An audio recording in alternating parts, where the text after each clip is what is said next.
Michael says, much better side after half-time. That tells me this Everton side will go places this season. Hopefully at some point in my adult life, we'll be able to figure out the Anfield derby, though. And Ash says, nervy at times after conceding, but held on for the win and 3 points. Over to you, Arsenal. Yeah, and Arsenal with a massive game as well to come tomorrow. More on that shortly, but right now we're going to get the post-match reaction from Arne Slot after his side have won their first 5 Premier League games of the new season. The first time they've won 5 Premier League games in a row under the manager. Let's get his thoughts now with Jules Breach. The perfect start to the season continues. What was the key to getting that win today? The first half performance. We always knew how difficult it was going to be. 3 games in 7 days, 62.5 hours rest. Early kickoff on Saturday, which I don't mind to have an early kickoff, but I don't like it if we play on Wednesday evening. And then you can also see how much impact this has, because if you look at it as the first half, when we were fresh, unbelievable the way we've played. And second half, okay, we have to give credits to Everton as well. They did things maybe a little bit better, but you could see we were a little bit running out of intensity, but the mentality was still outstanding the second half, because we hardly gave away anything at all after they scored the 2-1. 2 excellent goals from your side today as well. I know we're only 6 games into the season, but is Ryan Gravenberch already better than last year? Now, if I say better, that means that there was room for improvement last year, and he was already so good last year. Now, what he added today to maybe towards last season is that he scores a goal. I'm not too sure if maybe he scored one, maybe not one last season. So both similar goals. Both times we targeted the same area, where we had players with higher pace to come into those situations. And the first one was a great finish, wasn't an easy one. And the second one, same area, and Hugo scored. His first goal in the Merseyside derby, of course, having just joined Liverpool this summer. Is he giving you a good headache for the next game?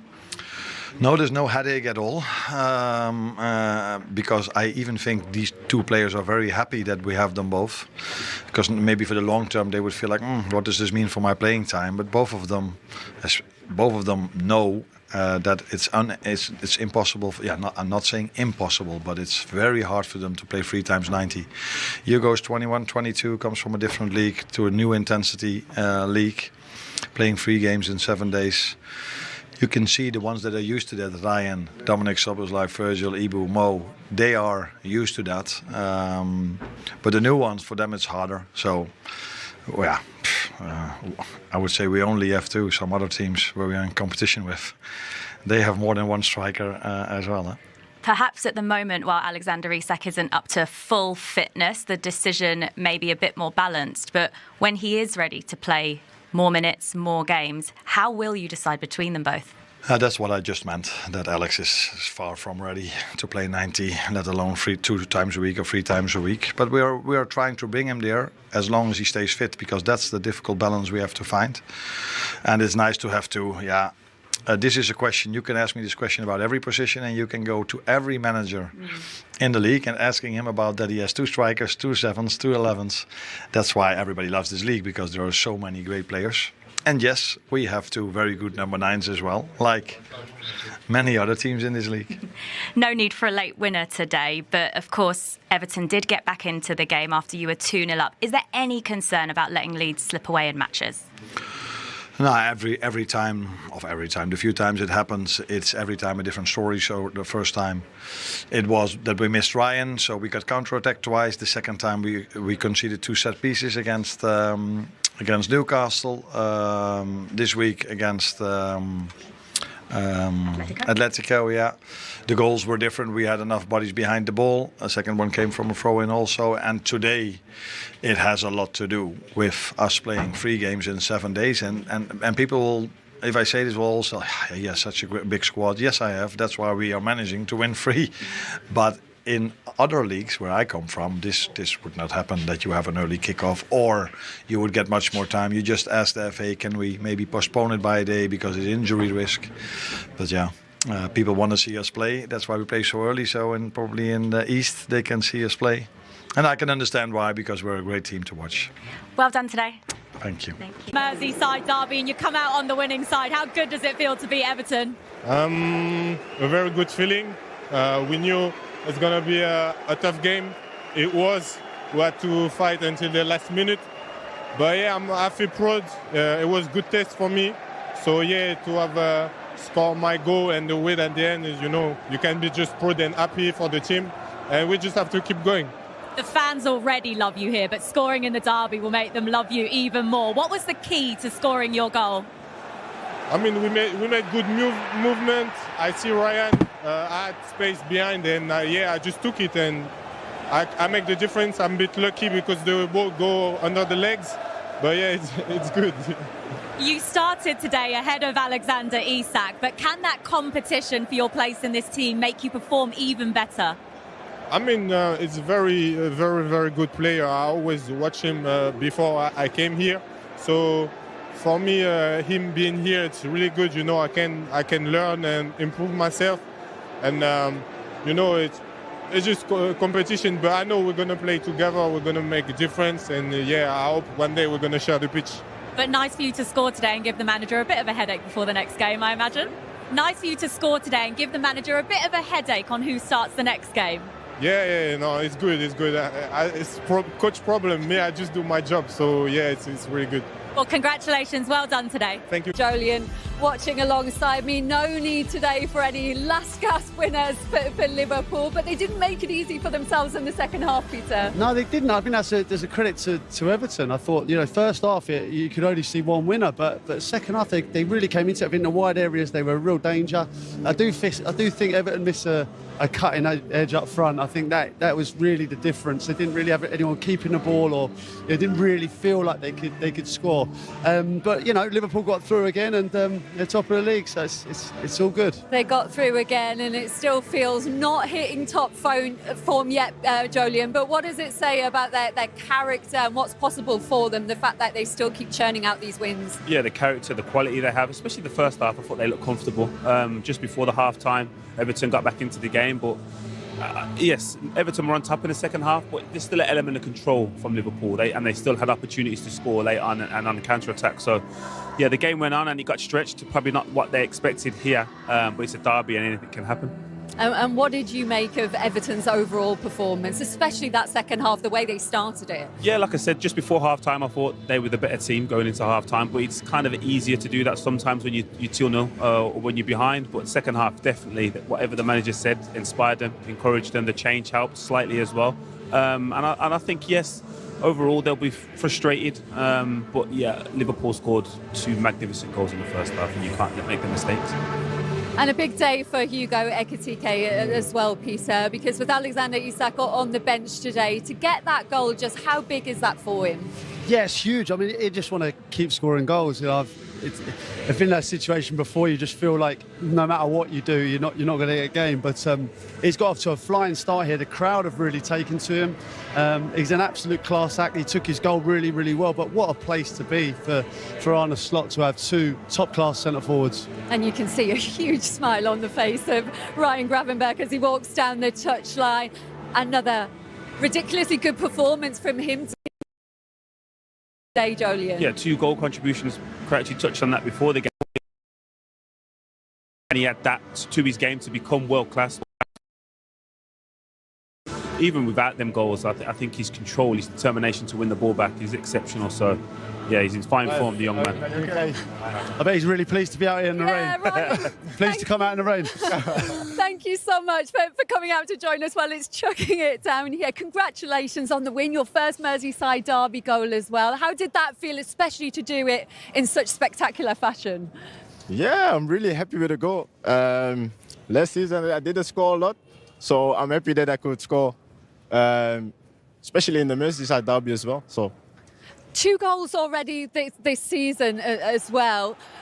And look at the way you did it here. Just talk us through it. What did you think of the ball from Mo? We know if Mo get the ball, he has the incredible pass. And we know if like someone is on the ball side, they have to go through and the space is coming in behind. So I saw it and I went in behind and yeah, I didn't think. Unbelievably difficult skill that, to take it across you on a greasy surface as well. It can easily get away with you. get away from you, that ball, but fantastic technique. If I see it now. You happy with that? Happy with that. Watch that again later. Yeah, for sure. You can be very proud of that one. And also, as well, after such a tough week with Atletico and then a derby, an early kick-off today, just how good an achievement is that for the team to come through with 2 wins? Yeah, really happy with that as well. We know we had 3 games in 7 days, so we know in England it's really tough, but we prepared well. And at the end, yeah, we are happy with the 3 points, so we keep going now. I have to say, it was quite a difficult second half for you in the end. You know, the first half was fantastic, but what were the difficulties Everton were posing you in the second half? First, the goal, what we conceded. I think that didn't need to happen, but it was that. And then we know if they scored the 2-1, they will come, and we were a little bit going back and going for the counter. And I think we had chances to score again, but we didn't, and then it will be difficult then, you know. Ryan, before the game, the guys were saying that right now they feel that you're one of the best midfielders in the world right now. How do you feel like you've taken your game to another level this season? Yeah, it's the coach that give me the confidence, and not like this season we have more freedom in the midfield. Last season I was like only on the 6, deep, and now I can go more forward, what you see today. And I think my strength is also there, so I'm happy with that, and also happy with the goal. What are Arne Slot's biggest strengths as a manager? What do you love about working with him? You know, he's very clear, and when it comes to his mind, he tells you, and also the tactic part is really good. So, yeah. Absolutely, and a tough period coming up as well, but such strength and depth in this squad. Do you feel like you've still got lots of gears to go to as a group? Of course. We know we have a good group.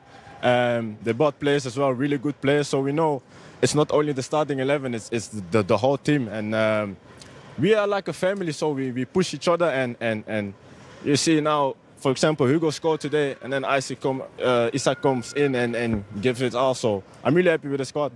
You all combined as a midfield for Ekitike's goal. How nice is it to play in that midfield 3 with the 3 you've got in there?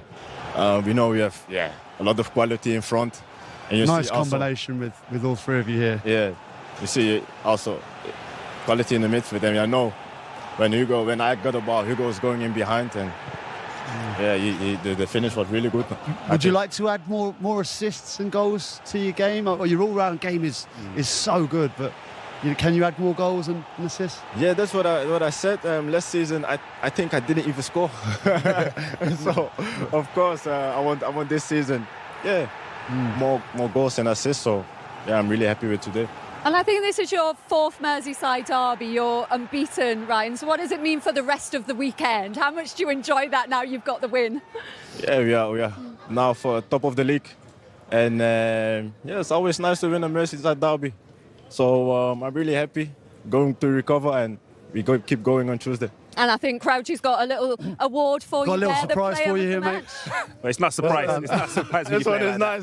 Congratulations, mate. Well deserved. Well deserved. We're going to let you go because you're not dressed for the weather as well, wearing the sliders there. Thank you so much for coming out to join us. Thank you very much. Thank you. Have a good afternoon. Thank you. Well played.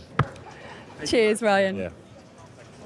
Just one of the best players in the league this season so far that we've seen. Yeah, one of the in 5 nicest games. fellas as well, by the way. What a lovely fella. I mean, he's got every right to be happy right now. Yeah, oh my God. We talked him up before the game. I just hope sometimes he doesn't go out and have a shocker. We talked him up that much, but I mean, he just proved it again. Yeah, I think he's been Liverpool's best player this season.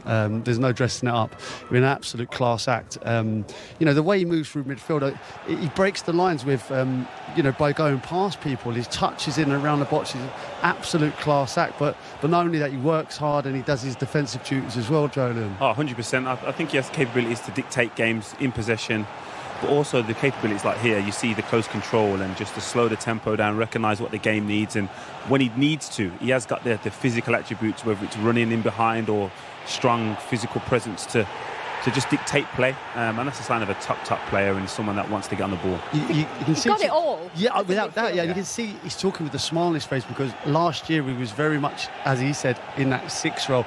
Now, I think with Szoboszlai in there and McAllister as well, he's been given licence to get forward a little bit more, a little bit more freedom. Really. Yeah, a tiny tweak. I mean, listen, he'll still do his defensive side of the job as well as he always has done, but he can add a little bit more going forward as well. Is it even more impressive to come in from Bayern, where he wasn't starting games? I think he only made 4 starts for Bayern Munich, not really getting in that starting lineup, to come here and really get up to those levels that he has. Super impressive, because we've seen other players from Germany come here and struggle, that have been starting in their team. So to come and not probably have the rhythm that other players had, he come in and he's a focal point now. He has to start in Liverpool's midfield, and I don't think anyone predicted he was going to be so influential when they signed him. I think they hoped he would grow into the role, but to have it so quickly and be so important to the team is huge for him. Well, let's hear from the blue camp as well now, because we can hear from Jack Grealish. He's with Jules Breach. Jack, your first Merseyside derby as an Everton player. How did you find it out there? It was probably what I expected.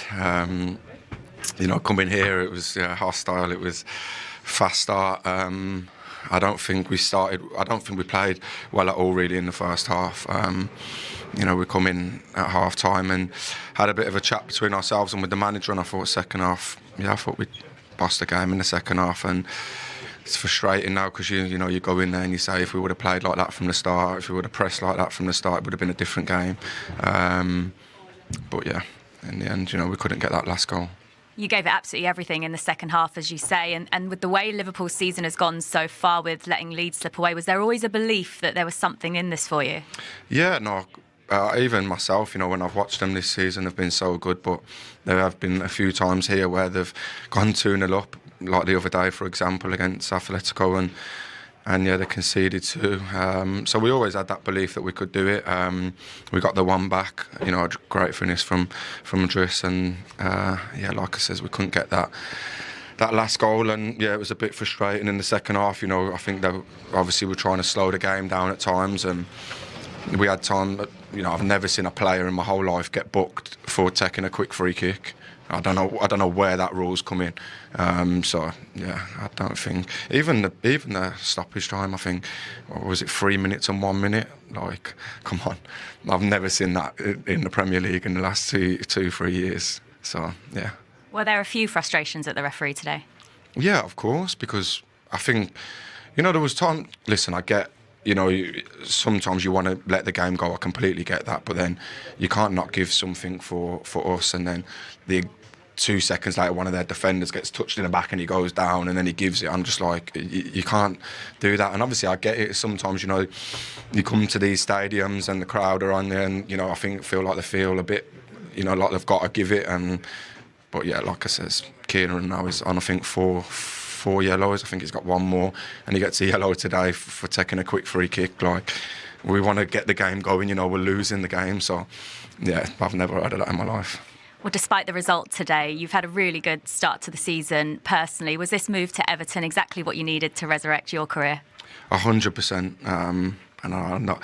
And I think the manager has come out and says, a few times, it's not down to me, it's down to Jack, which sometimes I disagree with, because I've come here and he's been so good with me. I've absolutely loved playing for him, and I've said before, in interviews, as soon as I spoke to him, when I was on a holiday, I just knew that I wanted to come and play for him. So I thank him, for giving him my love back, and waking up on a match day and wanting to smile and play again. So and the fans as well, they've been so good with me, but I want to come here and make a difference in games like today. Obviously, it weren't meant to be, but we've got important games coming up, so hopefully we can get back on track.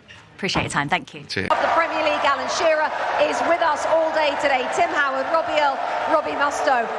Alan, let me ask you about that first game. Your impressions of Liverpool now compared to maybe the previous 4 games of the Premier League. It was a different kind of game.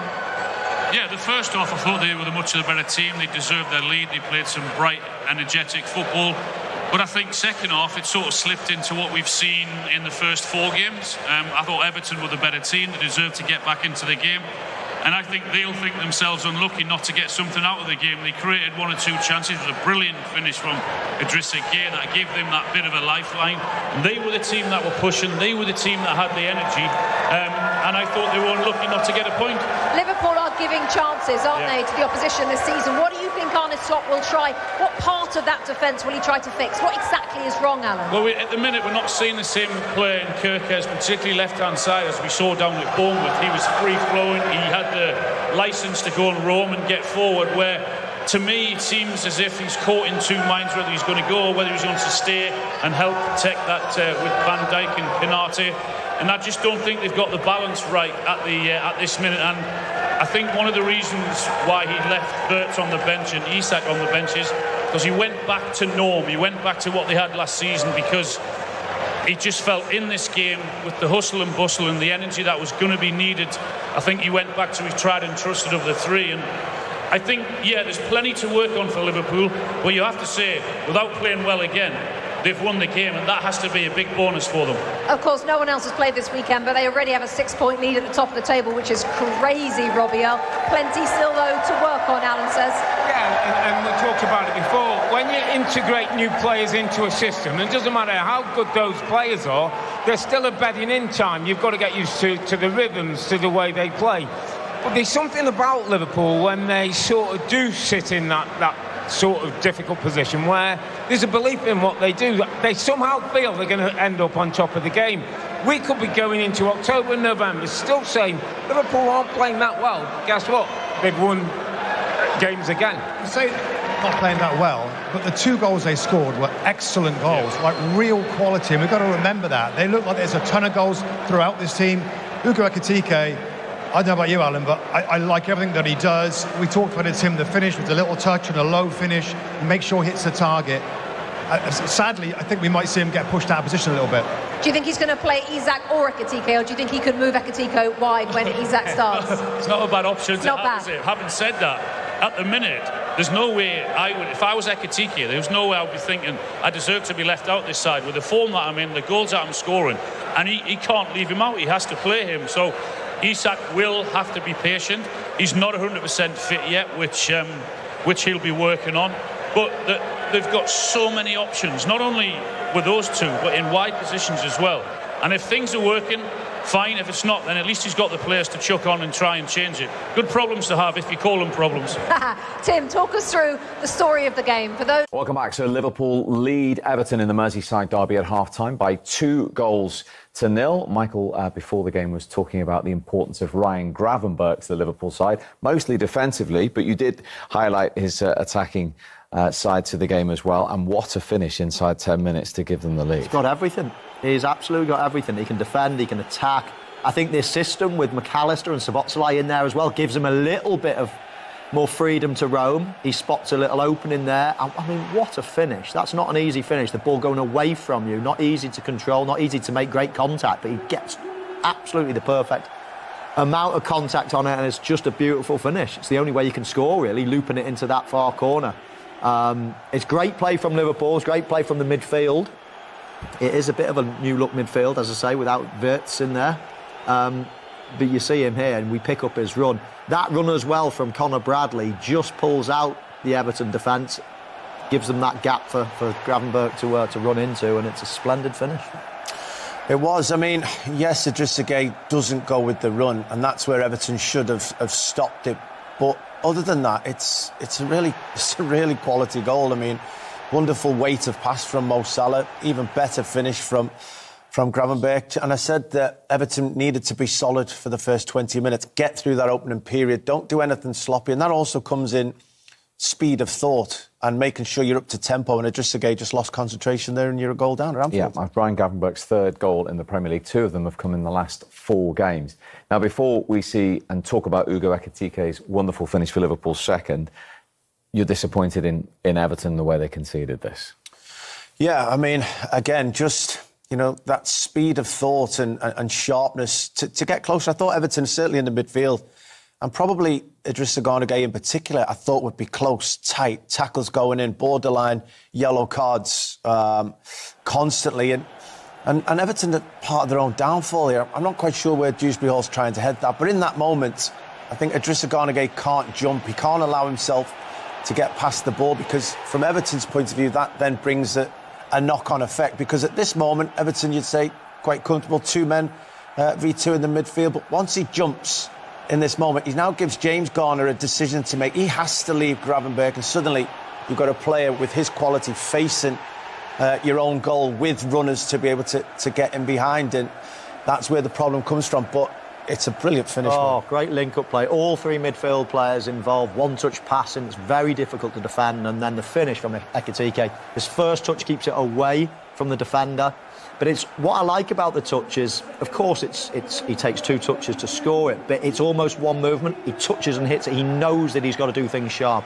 If he takes an extra step in there, he goes wider. If he takes another step, it allows the defender to get across. So it's almost that bang, bang. He takes it wide away from the defender and hits it almost in one movement. I love this guy. Honestly, I've only seen him, 4 or 5. I've seen highlights of him before, but the 4 or 5 games I've seen of him so far in the red shirt, I really, really like what I'm seeing. And in those first 5 Premier League games, as you can see, he's got 3 goals, same as Michael did in his first 5. Robbie Fowler, top of the tray. Our old friend Don Hutchison has crept on as well on that list.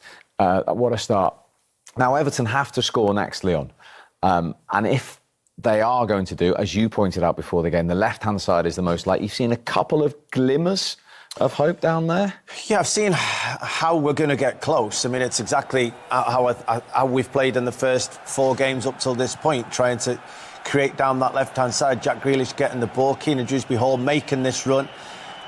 A touch disappointed, and it doesn't even hit the side netting, so it's not close. I'd expect him to wrap his foot around that, but he keeps breaking into those spaces, and as he pulls this one back, you never really feel that Idrissa Gana Gueye is going to be able to finish on his weak foot from there. We'd love that to have been someone of the quality of Gravenberch or Ekitike, with the quality, and it just shows the difference in player ability in the penalty area, because I think box-to-box Everton have been OK relatively, but when it comes to the main area of the football pitch, inside that penalty area, you saw what is it, 250 million pound overall in the squad, at the front, what they can do. Yeah, just to mention the £225 million still on the bench as well, with Messrs Isak and Wirtz. Liverpool also on his Premier League debut in the first game of the season at Anfield against Bournemouth. We spoke to him live after that game.